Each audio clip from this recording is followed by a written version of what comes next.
Bonjour à tous, magnifique thème, magnifique sujet. Le mariage du numérique et l'énergétique, c'est un sujet qui me tient à cœur depuis très longtemps.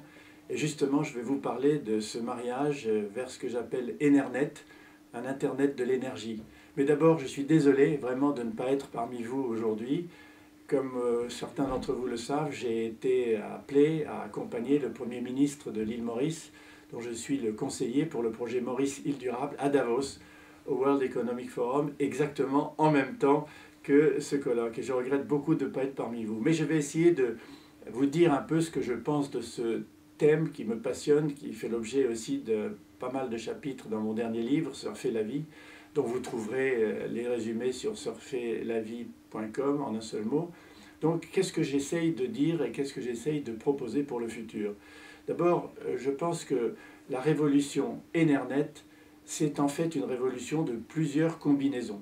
La combinaison d'énergie renouvelable, et j'en compte 12, alors on ne va pas les énumérer, mais en gros c'est les deux énergies solaires, photovoltaïque et thermique, l'éolien, l'hydrolien, les trois biomasses pour brûler, le biogaz, les biocombustibles, l'hydroélectricité, la géothermie, l'énergie des vagues, le gradient thermique des océans, l'hydrogène, etc. Mais l'important, c'est que ces 12 énergies renouvelables soient combinées entre elles pour que les énergies intermittentes, c'est-à-dire le vent et le soleil, soient compensées par des énergies permanentes que sont la biomasse, l'hydroélectricité ou la géothermie. Mais le secret, c'est la distribution de ces énergies électriques, en partie électriques, dans une grille intelligente capable de s'adapter en permanence à l'offre, à la demande, au jour, à la nuit, à l'été, à l'hiver, qu'on appelle un RITE en français, c'est-à-dire un réseau intelligent de transport d'électricité, en anglais un smart grid.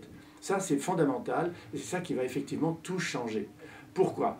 Parce que les combinaisons énergétiques, plus la smart grid, plus ce que j'appelle les 2 E, économie d'énergie et efficacité énergétique, créent une nouvelle approche combinatoire, une matrice multimodale dont les gouvernements et aussi les partis écologistes n'ont pas encore vraiment compris l'importance. On raisonne en termes analytiques, on raisonne en termes de filières séparées, compétitives les unes avec les autres, alors qu'il faut raisonner en termes de combinaison énergétique et de distribution par ce catalyseur de l'énergie distribuée intelligemment qui est la smart grid. Alors je voudrais expliquer un peu comment on en est arrivé là, parce que l'analogie avec Internet est très intéressante. Tout le monde reconnaît qu'Internet est une extraordinaire révolution. Pourquoi? En raison de l'interactivité, en raison de l'écosystème informationnel qu'Internet a créé. Mais ce n'était pas toujours comme ça. Au début, Internet est parti des réseaux de télécommunications qui permettaient aux gens de se téléphoner. On appelait ça point to point, de point à point. On a fait un numéro de téléphone, ça sonne sur un autre téléphone et on se parle. Mais grâce au protocole TCP/IP, à Vinton Cerf, à Paul Baran, à Marc-André Hansen, etc., on a créé le TCP/IP, c'est-à-dire le protocole qui a rendu Internet interactif et qui a permis, après le Web 1.0, le Web 2.0, auquel nous sommes tous les pronétaires, ceux qui sont pour et sur Internet, les pronétaires des participants. Révolution. Mais pour le système énergétique, on en était encore au réseau RTE, passif, réseau de transport d'électricité, qui fait que transporter d'une centrale nucléaire en France ou d'une centrale à charbon en Chine vers le compteur de la personne qui utilise l'électricité, il paye et on s'occupe du reste. Eh bien, c'est en train de changer comme pour Internet, avec un protocole qui s'appelle G3-PLC, un standard depuis 2 ans, mondial, qui permet de mettre des capteurs sur le réseau passif et de le rendre actif, interactif, adaptatif et intelligent. En quelque sorte, ce réseau s'adapte un peu comme le corps humain. Il s'adapte comme le corps vivant qui stocke de l'énergie par la nutrition, l'accumule, l'utilise quand on en a besoin de bouger, comme moi en ce moment, et qui en même temps s'adapte à l'offre du corps et à la demande du corps.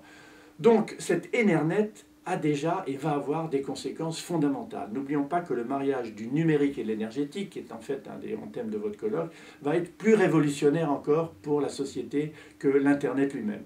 Pourquoi, comment? D'abord, comme première conséquence, on va vers ce que j'appelle une désintermédiation. Les gens vont désintermédier les grandes pyramides de fourniture d'énergie que sont le fossile en général et le nucléaire en France et dans certains autres pays. Pourquoi? Parce que dès le moment où on va avoir, et les architectes y travaillent beaucoup, des bâtiments à énergie positive, c'est-à-dire des immeubles, des quartiers de ville, des villes entières, qui fabriquent plus d'énergie avec les énergies renouvelables qu'elles en consomment, à ce moment-là, qui dit plus d'énergie qu'on consomme égale partage. On rentre dans ce que j'appelle la société fluide dans mon livre. la société du crowd, la société du partage. Et le réseau intelligent, la smart grid, est absolument idéal pour ça. Donc, première conséquence, désintermédiation. Deuxième conséquence fondamentale sur un plan sociétal, la démocratie énergétique.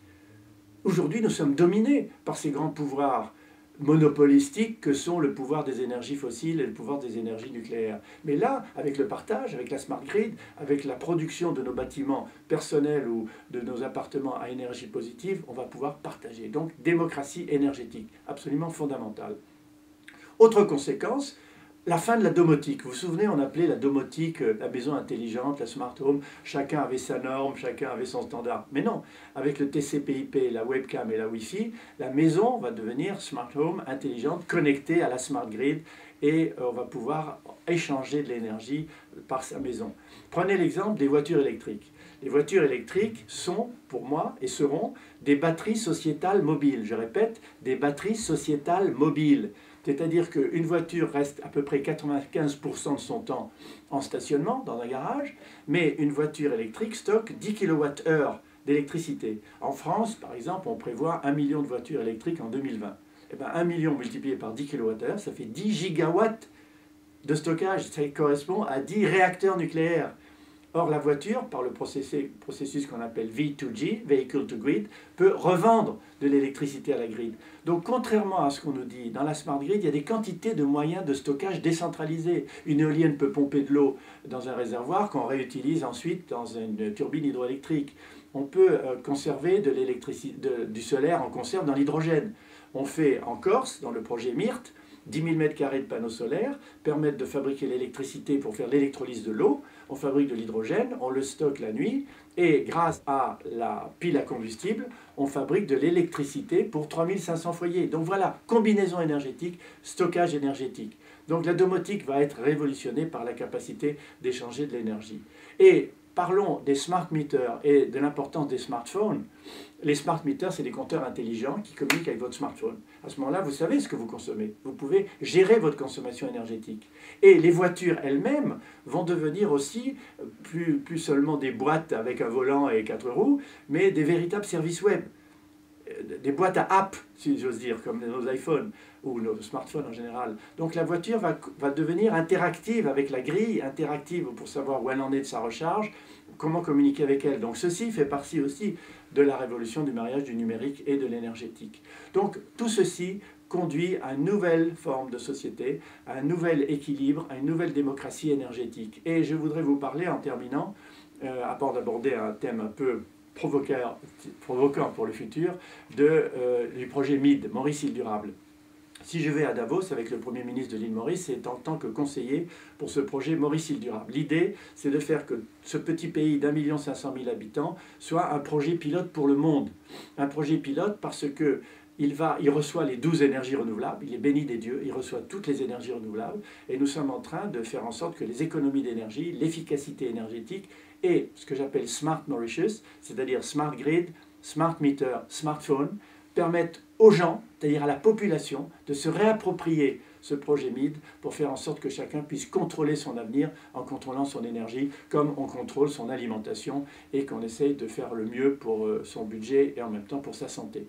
Donc voilà la révolution qui est en train de se dessiner. L'île Maurice peut être un projet pilote pour le monde. Renseignez-vous, googlez projet MID île Maurice, vous allez voir déjà tout ce que l'on a fait. J'ai réussi à faire passer une loi qui permet aux petits producteurs d'énergie, ça s'appelle les Small Independent Power Producers, de produire eux-mêmes leur propre électricité et de la revendre au gouvernement, la Central Electricity Board. Donc des changements en cours. On va montrer que si Maurice réussit, le monde peut réussir. Dernier point, dans la fusion du numérique et de l'énergétique, dans la fusion du numérique et du matériel, dans la fusion du numérique et du biologique. On vient de parler de la fusion d'énergétique et du numérique.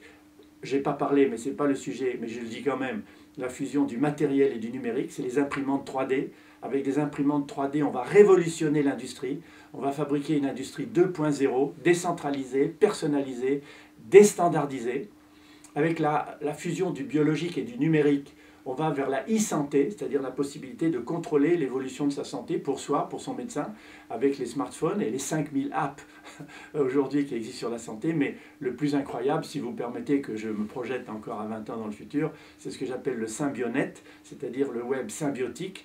Nous serons de plus en plus connectés avec, si on le souhaite, par nos vêtements, par des puces électroniques, par nos mouvements, par nos gestes, par notre visage, avec l'environnement intelligent qui se dote de sens, comme nous, on a des yeux, des oreilles, l'environnement se dote de sens. Oubliez le portable, on va vers l'intégrable. Nous serons intégrés à notre environnement, professionnellement, ou pour le plaisir ou pour les loisirs. Ça aussi, c'est une révolution, mais ça implique de comprendre ce qui est en train de se passer, d'où l'importance de vos colloques, d'où l'importance de nos livres, d'où l'importance de nos communications. Bonne chance pour ce colloque et bravo pour ce thème. Bonne chance à tous.